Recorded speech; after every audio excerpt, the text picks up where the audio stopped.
여러분이 가장 사랑하는 것이 무엇입니까?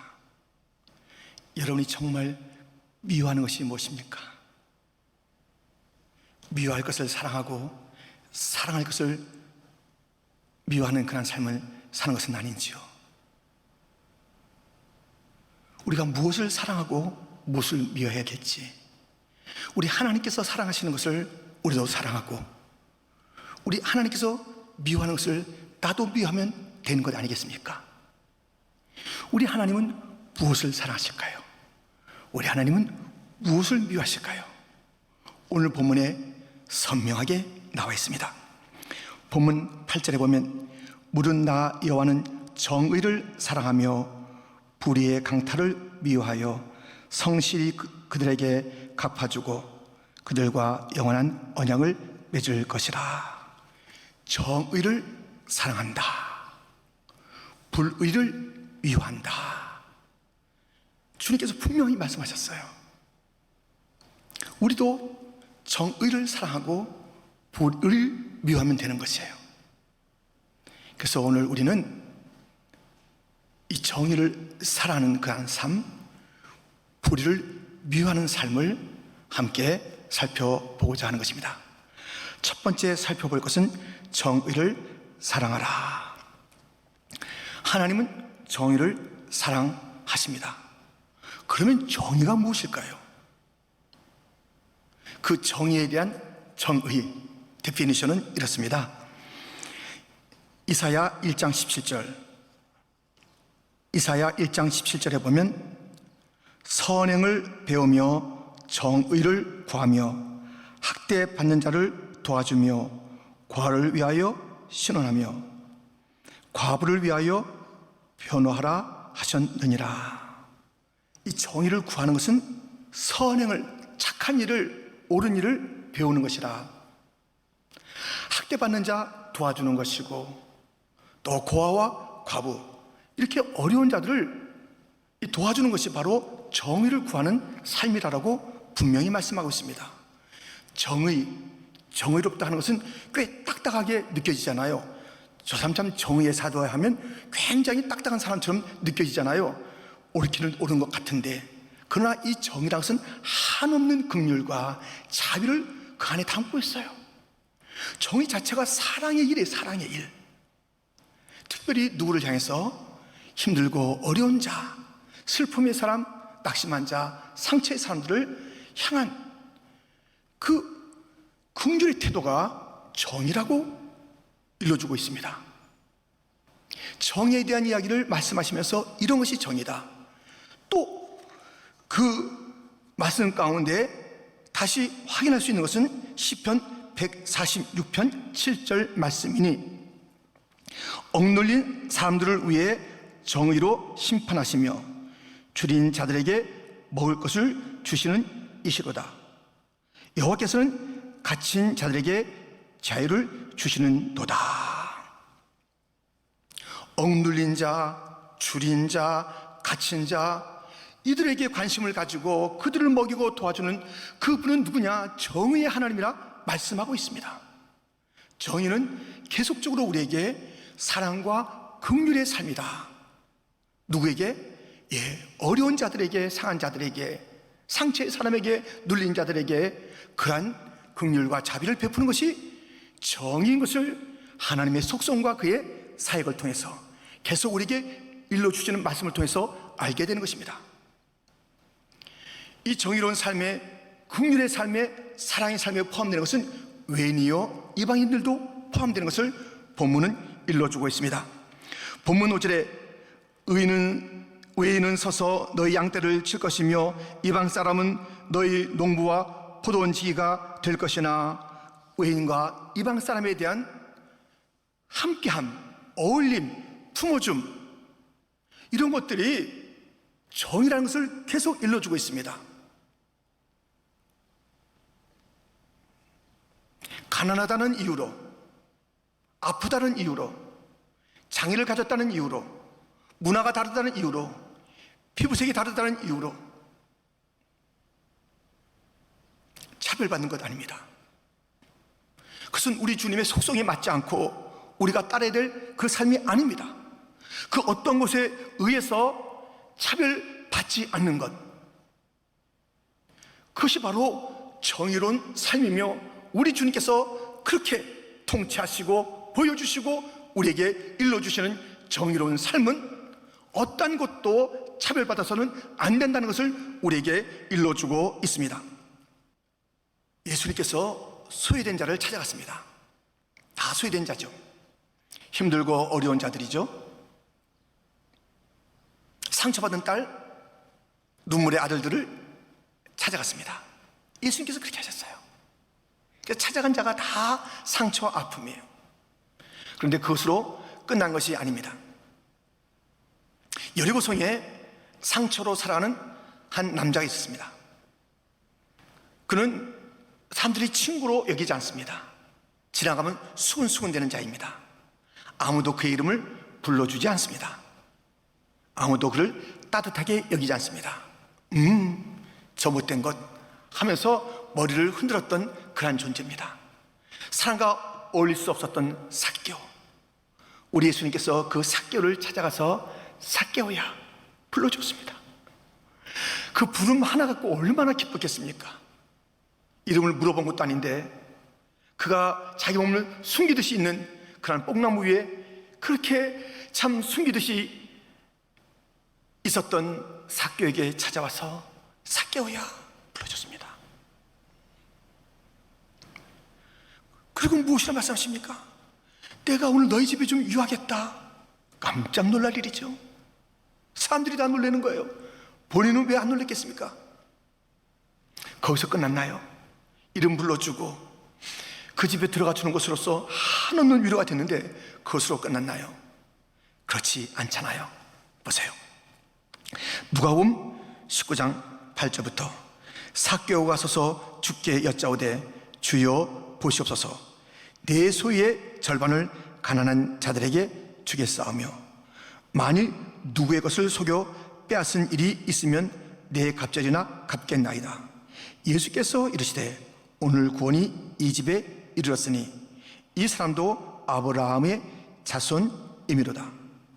인자가 온 것은 잃어버린 자를 찾아 구원하려 함이니라. 우리 예수님께서 찾아와서 그 공의를 베푸시는 것, 그 공의 속에는 무엇이 있다고요? 긍휼과 사랑과 자비와 살핌이 있다는 것이에요. 그냥 그 사회적인 고통 속에서 어떤 환경의 눌림 속에서 관계 속에서 오는 그런 눈물 또는 돈이 없음, 뭐 배반당함 이런 것들을 갖다가 위로해주는 그 차원이 아니잖아요. 파고 들어가서 그걸 갖다 건져내 주시는 거죠. 구원이에요, 구원. 이것이 진정한 정의예요. 무엇인가 밸런스가 잃어버린 그 인생 가운데 환경, 사회적인, 개인적인 뭐 그런 정도가 아니라 파고 들어가는 것이에요. 수가성 여인에게 단지 그 물의 문제, 단지 그가 지금 그 서로 하는 그 마음의 아픔에 대한 위로가 아니라 영생의 물을 주신 구원의 주님, 삭개오에게 구원을 주시는 그 주님, 단지의 위로, 세상에서 볼 수 있는 위로가 아닙니다. 우리가 이 세상을 위로하는 정의로운 사람이 되려면 반드시 그의 영혼에 대한 해방, 그가 하나님과의 관계를 회복할 수 있도록 해주는 것, 주님을 만날 수 있도록 우리가 복음을 제시하는 것, 진정한 구원자가 있다는 것을 우리가 그에게 일러주는 것, 당신을 사랑하는 십자가 예수님이 여기 계시다, 그 놀라운 진리를 우리가 선포하는 것. 우리 하나님께서 정의를 사랑하시되 우리가 정의를 사랑해야 합니다.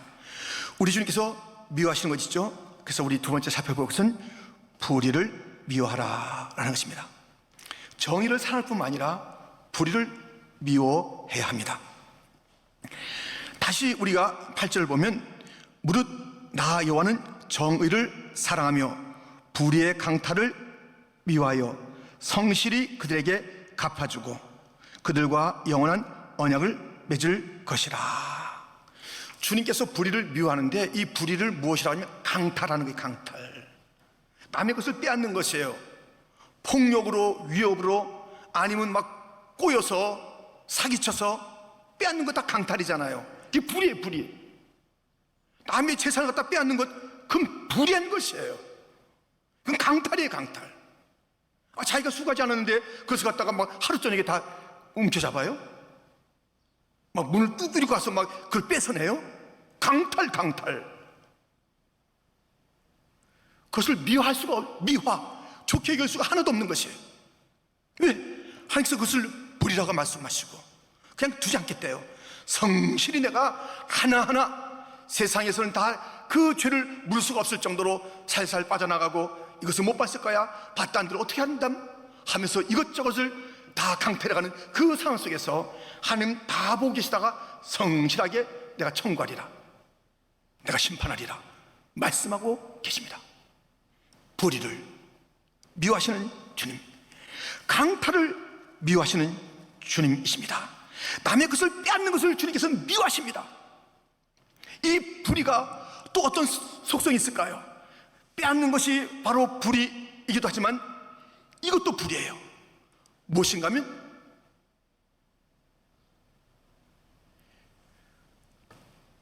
기준이 없어요. 기준이. 이 절추가 없어요. 그것도 공평한 추가 없어요. 정확한 잣대를 갖고 살지 않는 그런 삶을 불의라라고 말씀하고 있습니다. 레위기 19장 15절부터 몇 절을 보겠습니다. 너희는 재판할 때에 불의를 행하지 말며 가난한 자의 편을 들지 말며 세력 있는 자라고 두둔하지 말고 공의로 사람을 재판할지며 너희는 재판할 때나 길이나 무게나 양을 잴 때 불의를 행하지 말고 공평한 저울과 공평한 추와 공평한 에바와 공평한 속죄소 위 곧 흰을 사용하라. 나는 너희를 인도하여 애굽 땅에서 나오게 한 너희의 하나님 여호와이니라. 너희는 내 모든 규례와 내 모든 법도를 지켜 행하라. 나는 여호와이니라. 가난하니까 무조건 불쌍하니까, 가난이 선이 아니잖아요. 그 도와줄 그런 자인 것은 분명하지만 가난 이꼬로 진리 선은 아니잖아요. 그러니까 가난하면 무조건 도와줘. 부자라고 무조건 또 옹호해줘. 무슨 기준 없이 이렇게 하는 건 아니라는 것이에요. 기준이 있어요, 기준이. 가난한 자를 갖다가 두둔하고 돕겠느냐, 부자라고 기준에 합하면 그렇게 하라는 것이에요. 공평하라는 것이에요. 뭘 잴 때나 이 못을 나눌 때나 그 모든 것이 있다는 것, 공평한 추가 있다는 것입니다. 그것은 주님의 법도 말씀이 있다는 것입니다. 이 말씀이 없이 살아가는 것, 기준 없이 살아가는 것, 마음대로 살아가는 것, 바로 이것이 무엇입니까? 그것은 다름 아닌 불의라고 주님께서 계속 레위기 19장에서 그리고 성경 전체에서 불의한 삶은 기준이 없는 삶이다. 제멋대로 사는 자가 불이다. 자기 감정 좋은 대로 막 처리하고 기분 나니까 이거 해주고 뭐 속상하다고 안 하고 뭐 내 생각엔 이렇고 경험엔 이렇고 자기 경험, 자기 생각, 세상의 여론, 이것이 기준이 아니다. 분명한 기준이 있다. 말씀이 있다. 이렇게 불의한 것은 다른 자들 것을 약탈, 강탈하는 것이요, 기준이 없이 살아가는 것이요, 우리 예수님께서도 이 불의에 대해서 말씀하셨으니 어떤 말씀을 또 하실까요? 그것은 그 유명한 불의한 재판관의 이야기, 낙심하지 말고 기도하라는 그 이야기를 할 때 불의한 재판관이 어떠한 재판관인가를 이렇게 말씀하셨습니다. 누가복음 18장 2절 그리고 6절을 보면 이르시되 어떤 도시에 하나님을 두려워하지 않고 사람을 무시하는 한 재판장이 있는데 주께서 또 이르시되 불의한 재판장이 말한 것을 들으라. 하나님을 두려워하지 않는 것이 불의하다는 것이에요. 사람들을 대놓고 무시하는 것이 바로 불의한 일이라는 것이에요. 이 불의한 것은 남의 것을 강탈하는 것, 자기 것이 아니었는데 어느 순간에 자기 것이 되는 것, 재산일 수 있습니다. 그 사람의 명예일 수가 있습니다. 하루아침에 허물어뜨리는 거예요. 하루아침에 빼앗아오는 것이에요. 기준 없이 마음대로 사는 것이 불의예요, 불의. 하나님을 두려워하지 않는 것, 사람을 함부로 대하는 것, 이 모든 것이 불의라고 말씀하고 있는 것을 우리는 보게 됩니다. 이 불의에 대해서 어떻게 한다고요? 하나님께서 내가 성실하게 내가 갚아주지.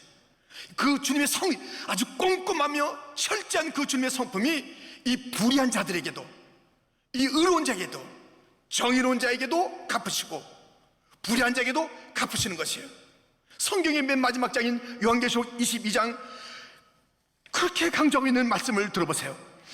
계시록 22장 11절 12절 말씀, 불의를 행하는 자는 그대로 불의를 행하고 더러운 자는 그대로 더럽고 의로운 자는 그대로 의를 행하고 거룩한 자는 그대로 거룩하게 하라.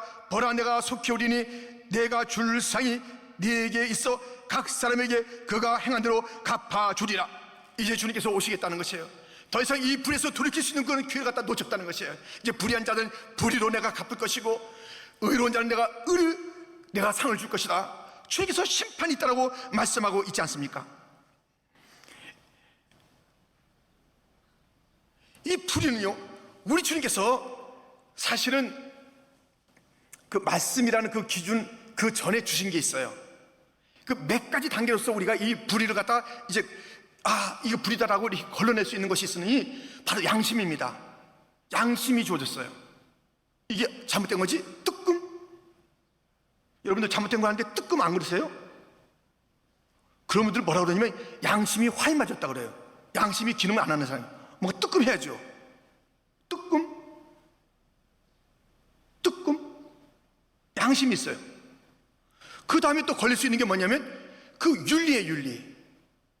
그 양심이 좀 더 이렇게 밖으로 드러나서 서로에게 통하는, 자기 개인에게 있는 것이 양심, 뜨끔을 이렇게 뜨끔하는 양심, 그리고 이 윤리, 그리고 사회의 법, 나라의 법이 있어요. 이런 것들이 다 이 불의한 것을 갖다가 이제 막아내는 그런 중요한 도구잖아요.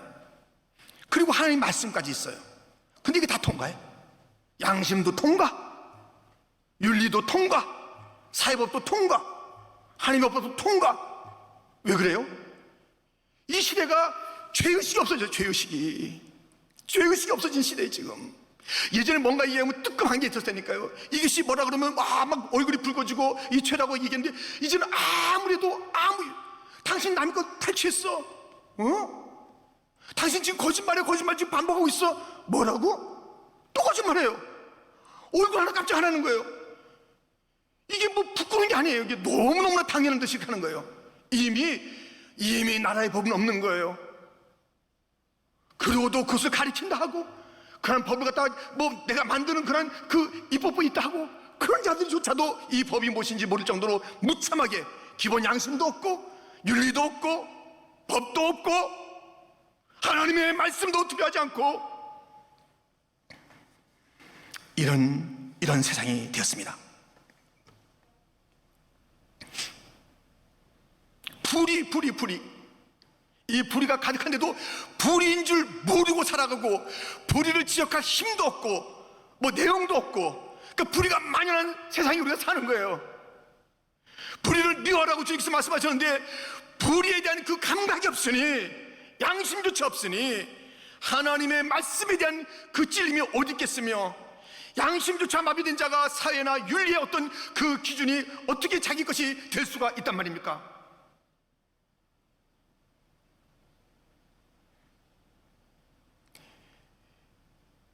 이게 불이라고 그러면 사람들이 옷깃을 여미고 무릎 꿇고 돌이키고 회개하고 잘못했습니다. 아유, 내가 감옥에 들어가야죠. 내가 정말 부끄러운 일 했습니다. 내가 모든 국민 앞에 잘못했습니다. 이런 말도 없는 세상이 됐어요. 이런 말도 안 하는 세상이 됐어요. 누가 더 뻔뻔한가? 이 세상이 됐어요. 누구나 뻔뻔한가? 누가 더 얼굴이 두꺼운가? 지금 이런 세상이 됐다니까요. 아무리 외쳐도 뭐 어땠다고? 이게 부정이요? 잘못이요? 뭐 어땠다고? 시끄러. 쓸데없는, 집에 가서 더운데 아무도 양심과 윤리와 사회법과 무엇보다도 하나님을 두려워하지 않는, 사람을 멸시하는 이 시대가 되었습니다. 다윗이 그렇게 그 믿음의 사람, 하나님의 기쁨이 됐던 이 다시 불의한 길로 가는 것입니다. 강탈의 길로 가는 거예요. 남의 것을 빼앗는 길로 가는 것이에요. 하나님을 두려워하지 않는 그 길로 가는 것이에요. 사람을 갖다 멸시하는 그 길로 가는 것이에요.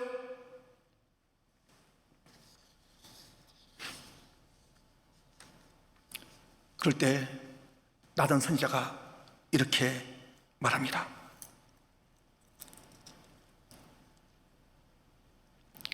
양이 많은 사람이 누가 손이 많은데 양을 잡으려고 하는데 자기 것을 잡지 아니하고 그냥 가난한 자의 것을 갖다가 그 하나밖에 없는 그 양을 딱 잡아서 그렇게 얘기를 들려주기, 이런 나쁜 놈이 어딨냐고.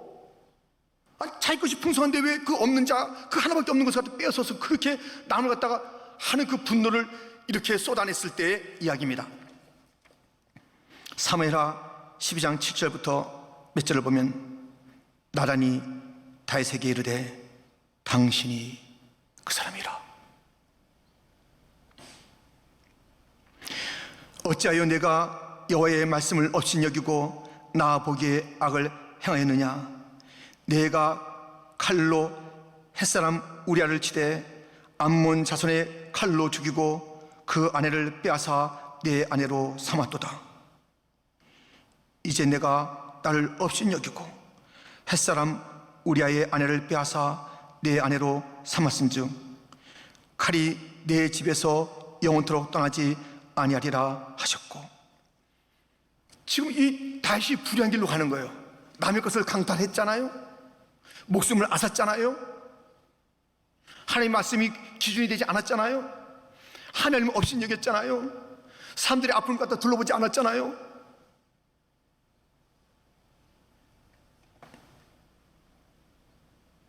다시는 자기 자신은 뭐 신앙생활 잘하는 줄 알고 그럼에도 불구하고 교회 나가서 예배드리고 국사를 통치하고 뭐 얼마나 뻔뻔하게 지냈습니까? 그때 나단이 말합니다. 당신이 바로 그 사람이요. 당신이 바로 그 사람이요. 당신이 바로 그 사람이요. 당신이 불의한 사람이요.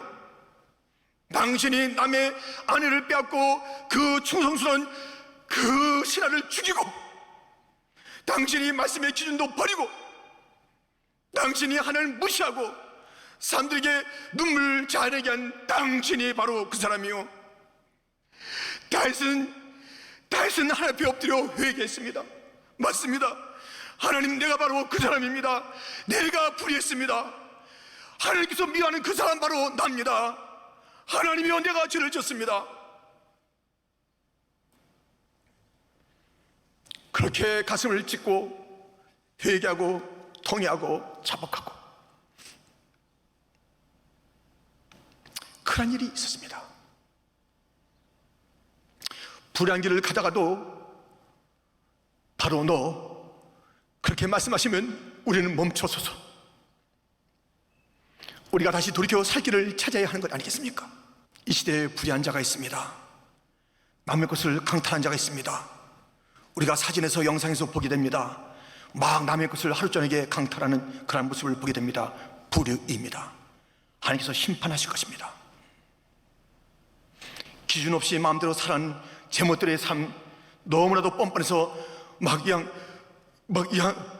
참을 수 없는 그 분노가 솟구치게 하는 그런 자들이 정계에도 또 재계에도 또 모든 사회 영역에도 가득 차 있습니다.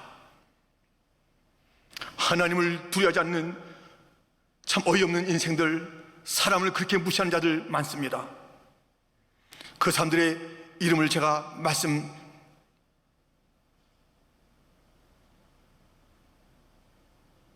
드릴까요?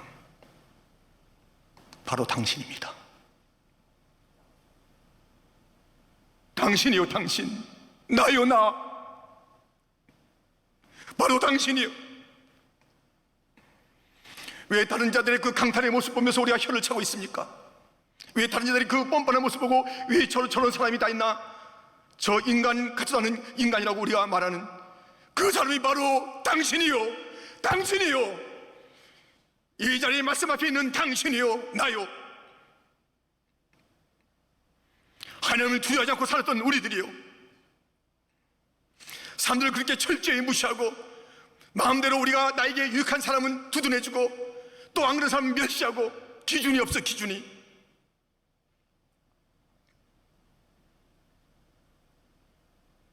왜 그렇게 쉽사하게 그렇게 우리가 다른 사람의 명예를 갖다가 그렇게 쉽게 얘기하는 거예요? 다른 사람이 30년, 50년, 70년, 80년 사는 그런 명예를 하루아침에 허물어 버리는 한두 마디의 그 빈정거림.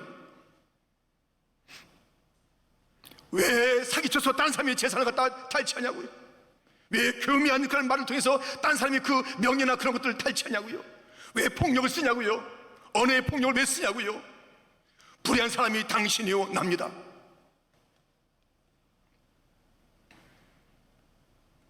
퀸즈 장로교회에 불의함이 있습니다.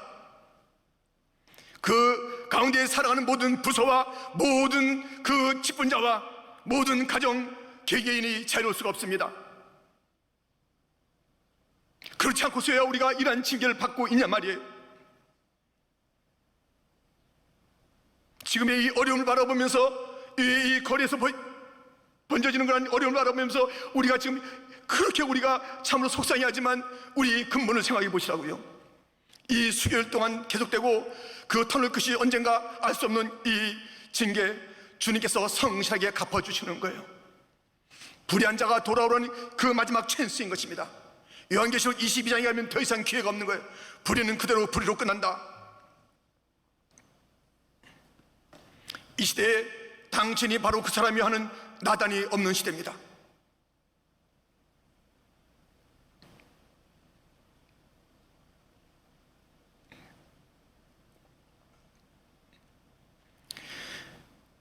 누가 속 시원하게 와서 얘기해 줬으면 좋겠어요. 저 목사를 흔들고 저 따귀를 때려서도 너 죄인이라고 말할 수 있는 그런 선배가 있으면 좋겠어요. 그런 동기라도 있었으면 좋겠어요. 그런 후배가 달려와서 선배님 이렇게 하시는 건 아니죠 하는 그런 자가 있었으면, 그 용기 있는 자가 있었으면 좋겠어요. 아무도 당신이 바로 그 사람의 죄를 지적해 주지 않으니 그냥 살아가는 거예요. 누가 그런 어려운 얘기를 해. 나한테 그런 얘기하면 나는 교회 안 나갈 거야. 교회가 여기밖에 없나? 당신이 바로 죄인이라고 말할 수 없는 그런 상황의 비겁함의 목사들, 그런 것을 부추기는 성도들, 아무리 그 얘기를 해도 돌이키지 않는 그런 시대, 양심이 화인맞은 시대, 윤리도 없고 세상의 법도 없고 하나님도 두려워하지 않고 말씀도 없는 그 시대, 우리는 이 시대에 살고 있지만 낙심하지 말고 우리는 다시 일어나야 됩니다. 주님, 내가 바로 불의한 자입니다. 우리가 그리고 외쳐야 합니다. 세상아 돌아오라. 정확하게 외쳐야 되는 것이, 두리뭉실한 게 복음이 아닙니다. 두리뭉실하면 불의한 자가 불의한 줄 모르는 거예요. 이름을 나대고 얘기해도 모르는 그런 세상인 것이에요. 우리가 이 불의한 시대에 나랑 같은 삶을 살 수 있기 위하여 하나님 우리에게 거룩함을 주시옵소서. 우리에게 거룩한 권세를 주시옵소서. 우리가 이 세상을 향하여 당신이 바로 그로다고 말할 수 있는 그런 정결함을 주시옵소서.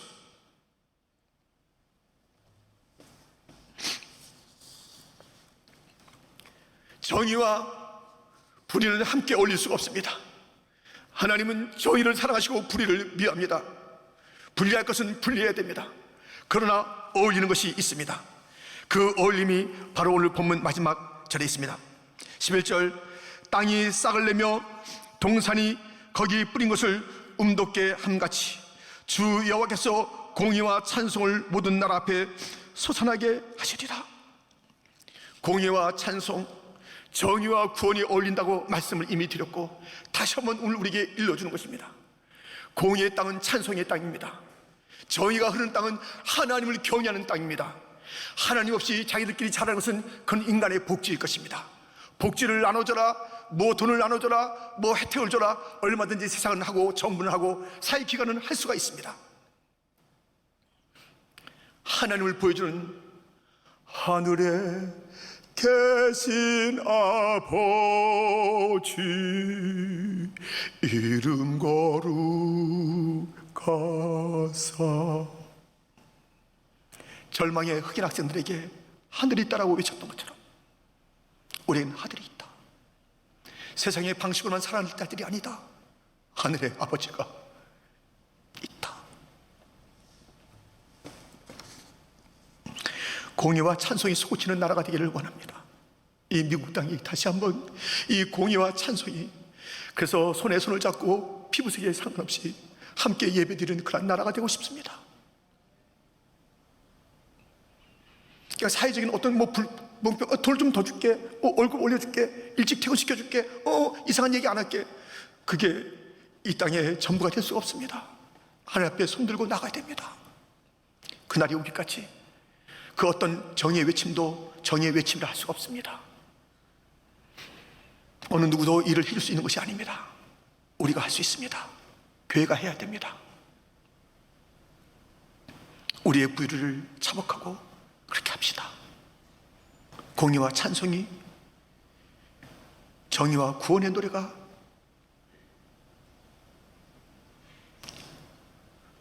요한계시록의 모든 종족이 피부에 상관없이 예배드리는 그 나라, 그 하나님 나라. 매일매일 이 차별의 땅에서 내가 어떻게 살아가나 신음과 고통으로 죽지 못해 살지.